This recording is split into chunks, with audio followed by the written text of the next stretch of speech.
Hello. How you doing? Good, thank you. How are you? I'm doing wonderful. How's your day going? Beautiful. All right. Wonderful.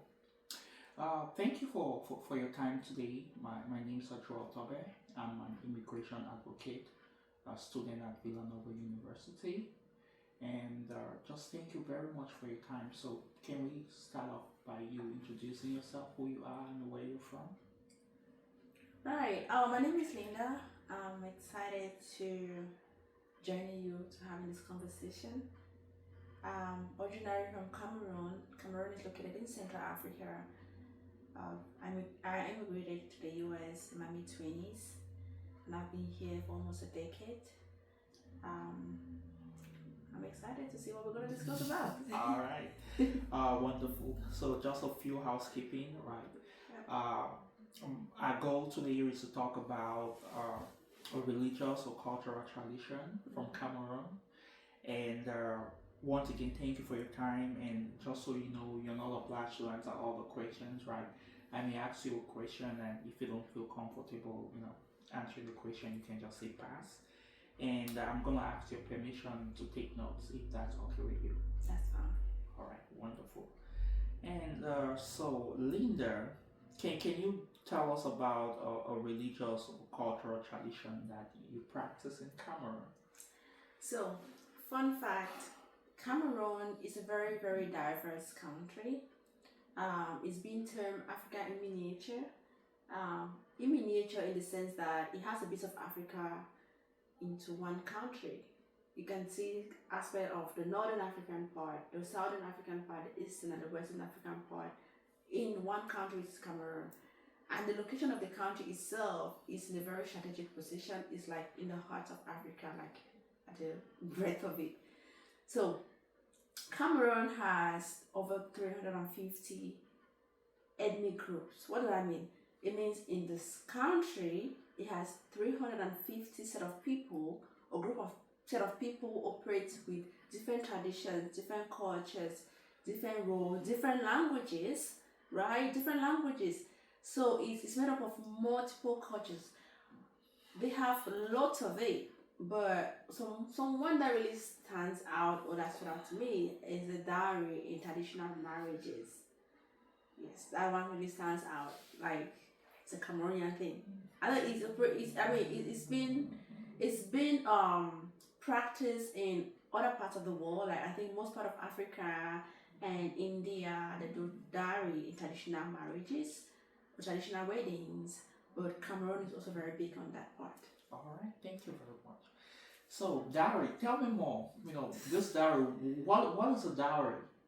All right, a dowry in simple language is a token of appreciation that is being paid or given to the bride's family from the groom's family. So it's a token of appreciation from the groom's family to the bride's family, for them raising or birthing and raising a beautiful bride that they are coming to marry to. But in other cultures, in other regions, like in India, the bride's family pays a dowry to the groom's family. But in Cameroon, it's the other way around. The groom's family pays a dowry to the bride's family. Remember, it's just a token of appreciation, and it's one of the rights, the traditional rights of a traditional wedding. Yeah, wedding ceremony. All right. And you've talked about the dowry specifically to traditional marriages. Can you elaborate more? Right, are there other types of marriages in Cameroon that is different, and if you were doing those other types of marriages you wouldn't need a dowry? Or where does a traditional marriage stand in terms of marriages in Cameroon? So in Cameroon we typically have three types for somebody to fully get married. Culturally, the first one is the traditional wedding is the first one, which means that both families of the bride and the groom, they come together to agree that yes, we are actually giving our children for them to get married, to start a union, and then give their blessing. So that interaction of that ceremony is where the dowry is being paid and the kids are being blessed. So that's the first one. Mind you, that if this traditional wedding isn't done, you might not have the legal part, because when you go for the legal or the legal wedding or the council wedding, the first question is, have you gotten the traditional wedding done? Because at the legal part, they need to understand that both families of the bride and groom have agreed that the children should get married, right? And the dowry has been paid, and it's the first part. And most often it's the report, the traditional wedding, the legal wedding, and the Christian, the religious one. The religious one can be Christians or Muslims. And typically, even when you go to the Christian religious part, like in church, they'll ask, have you done the traditional wedding? Yes. Have you done the legal wedding before you're being blessed in church? So it's like a threefold thing. But the first part and the most essential part is the traditional wedding. Yes. And that is when the ceremony where the dowry is being paid and those things happen. Wonderful. So it shows that this is a very particular religious or cultural tradition in terms of the dowry, based on the importance of the dowry in the traditional marriage, and the importance and the influence of the traditional marriage on the civil and obviously the Christian marriage as well. Yes. So you said a token, right? You know, what kind of token is it? Is it a monetary token? Is it gold, services? How can you categorize a token? That's the fun thing. I mentioned about Cameroon having 350 ethnic groups. It means each ethnic groups operate differently, right? They have different ways of doing things. They have different traditional rites and cultures and ways of working. And when it comes to the dowry, it still follows the same thing. In the 350 ethnic groups, they have 350 ways of doing it. And even in each ethnic groups, at times it still boils down to each family or each household, how they want to go about it. But typically, each ethnic groups have the way they operate, right? Some parts, like in the central region, is different, it's bigger. They value their daughters. And when they go for this token, it's also a symbolic thing. The dowry is also a symbolic thing where you're like, they value their daughters, and for them to hand them over, because when the bride gets married, I mean, the woman name changes to the man's name. So you're giving over your daughter to a new family where she's gonna change her name. She's now part of the other family. So they value it so much that the request at times is lots of things. They might request items, goods, livestock, at times even like household equipment, or even a home, even a house. Some go extra because they want to show like how much they value your daughter. And fun fact is that at times, even the bride's family creates the list of items that they require for you to get married to their daughter. So it's two ways. The groom's family might come with lots of stuff or gifts to hand over as dowry items, right? But the bride family can also create a list of items that the groom's family need to meet to make up to the dowry list. In other parts of the country, it's just as good as drinking a cup of water. Right. Drink a cup of water and praying over you guys. But some other parts, they have a laundry list of items that you need to meet. It can be like items, food items, household items, and even money, right, to fulfill that dowry requirement. Yeah. So, what I'm hearing is that the list can be anywhere from a cup of water to a house. Yes. So, tell me a little bit more. Like, let's calm down to be more specific, right? Did you get married traditionally in Cameroon? I did. All right, wonderful. So it means you have hands-on experience with the dowry, right? Yes. In the traditional wedding. Yes. So how did this dowry, how did it influence your life, or particularly how did it influence your traditional marriage? How did it go about, from the lease to the negotiations to the traditional marriage? How did all of that play about? Can you give us like a rundown, like how your traditional marriage took place and how the dowry was involved? So a typical traditional marriage in my ethnic group which is in Gambas. It's based in the northwest region of Cameroon. Is we have have multiple phases of the traditional wedding before it happens. The first thing is the introduction, where the groom's family comes to introduce themselves officially. If young people dating or working together, and when it's time to marry, the groom come with his people to formally introduce themselves to the bride's family, to be like, hey, I am interested in your daughter. They speak about it. They be like, oh, this is me, this is my name. I'm coming from this side of the country or side of, and I'm interested in marrying your daughter. Like formal introduction to meet the bride's parents. So the groom come with his parents to meet the bride's and the bride's parents in the bride's home. That's the formal introduction. And when they've agreed that yes, the bride be like, yes, I want to marry him. So they're giving their blessings. Then that is when now the bride's family provides the requirements for the dowry. Some families might just be like, bottle of water is good. Let's share some water and make merry. Others will require list of items that you need to provide. Some of those items, since they are far-fetched, specific like palm oil or food items or household items, or to meet particular people, because they believe that it takes a village to raise a child. So if the bride has other relatives like uncles and aunties and grandparents that impacted their life, they want them to be part of that ceremony. So most dowry items is not for the bride's their parents, is also for the people that raised the bride up. So it could be uncles and aunties and grandparents that are like very instrumental in the bride's life. So those dowry items always goes to those people, and it's a requirement and a token of appreciation for them to raising or nurturing the bride.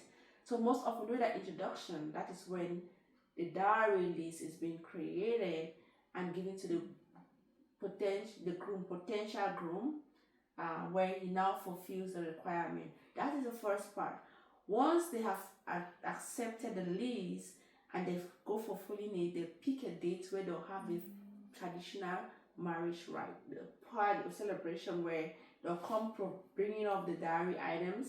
If they're household items, their food items, or at times it's just financial, it's being converted in money, where it's been given to the family members. It's also brought during that traditional marriage wedding day where it's been given. So fun fact, there is no traditional wedding if there isn't paid. So the first part of a traditional wedding, which is the second part of a traditional marriage after the introduction, is the dowry being paid. So at times there are negotiations that come in place if the dowry list was maybe exorbitant or they can't fulfill all of it at that moment. They can be like, let's negotiate and they pay the most required, the most important one, and they can pay the rest later based on the negotiation. That is being done. Once the family accepts the dowry, then we start the party and the celebration of eating and drinking and making merry, which is also important. So that's the first part, is the dowry being paid. So the dowry is the most important part of a traditional wedding. Wow.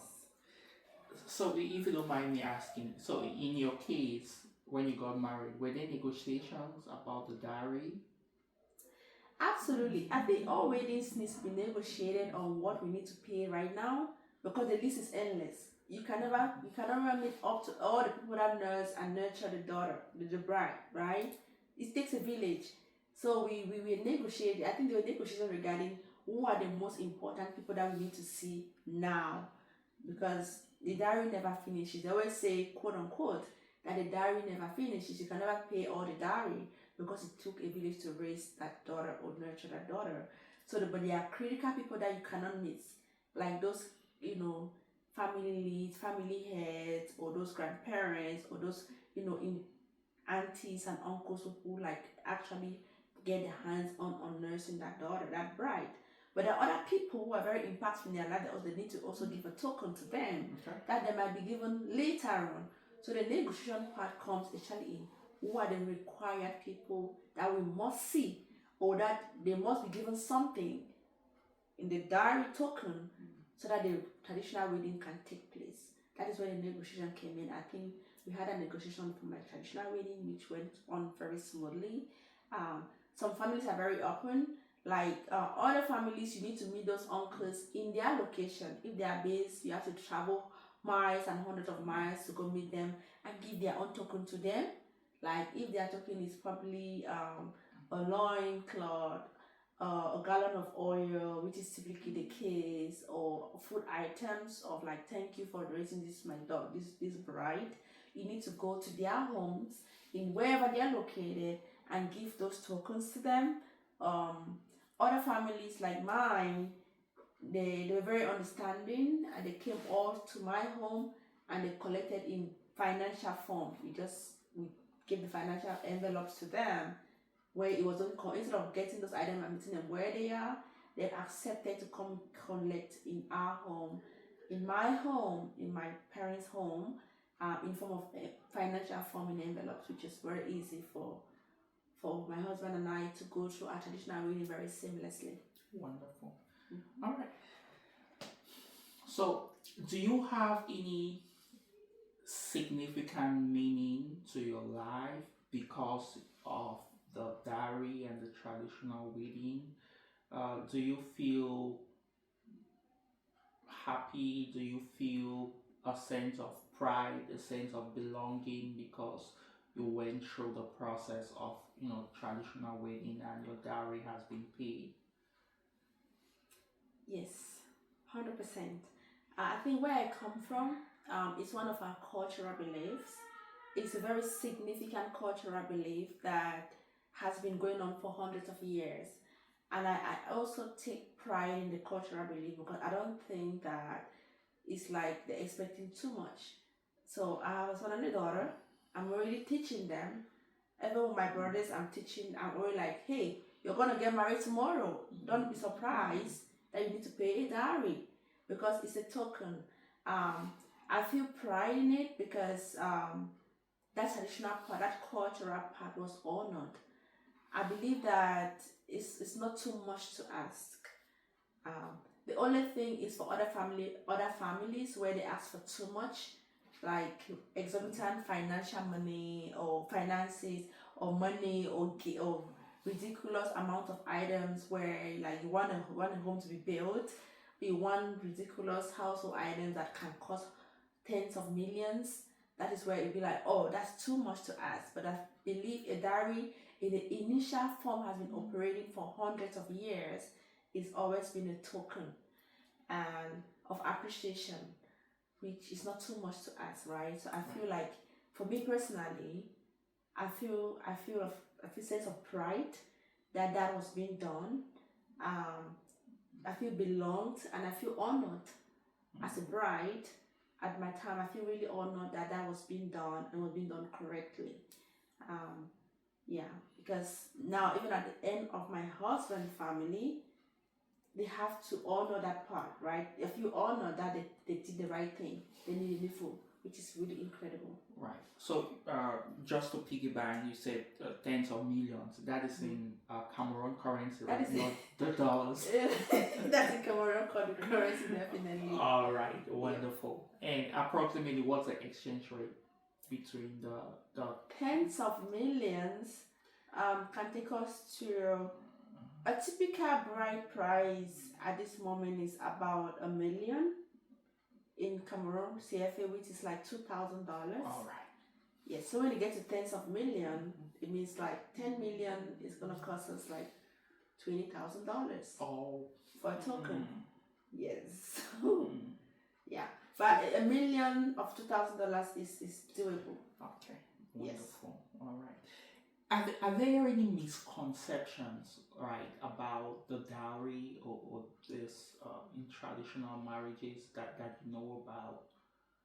Yeah, that's a lot. First, the dowry has been operating for hundreds of years in most parts of the world.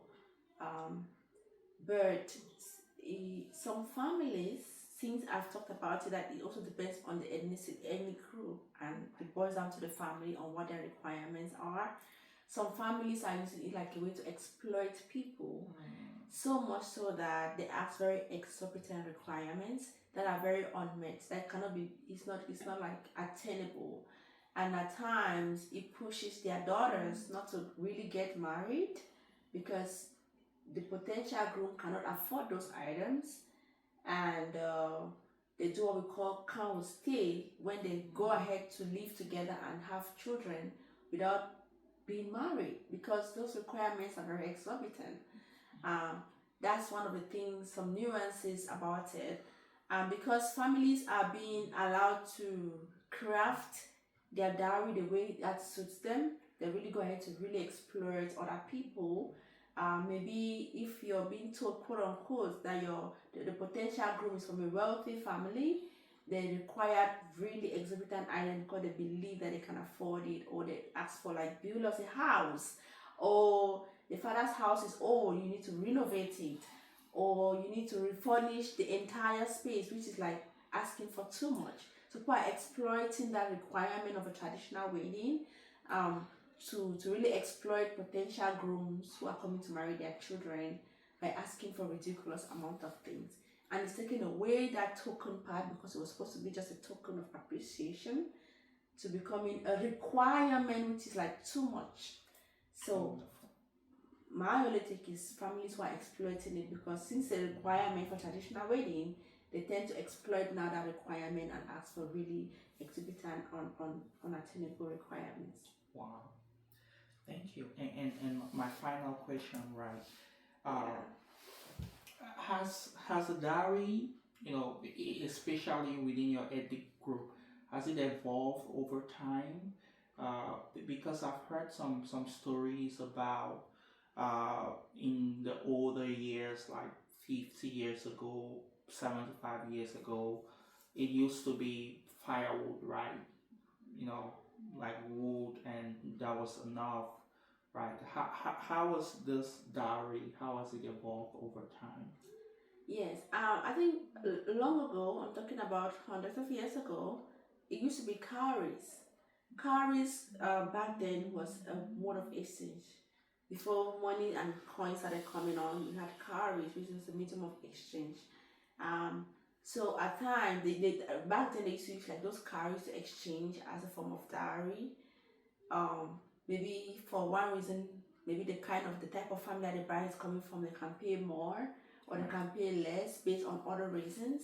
But over time, it has really evolved. Before also, let me say up to now, some early groups have specifics that needs to be done. But there are still some nuances where it goes down to the family. Each early group, okay, so let me talk about each early group has its own dowry list or form or requirements. Right. And some early groups require exorbitant amount of items, while some others are very lenient. They just want a bed, they just want a token. But other ethnic groups, like, they require too much. So now it has evolved over time. It's no longer the cowries or just a symbolic thing like a log of wood or a gallon of oil or just water. Now it has evolved over time from being a token to being a list of items or financial requirements. Right. So with all this evolution, it still boils down to the family. Some families will not receive anything. They will not take anything in dowry form. They just want us to share a glass of water as two families come together and pray over the children. So even as that evolved, the dowry form has evolved over time.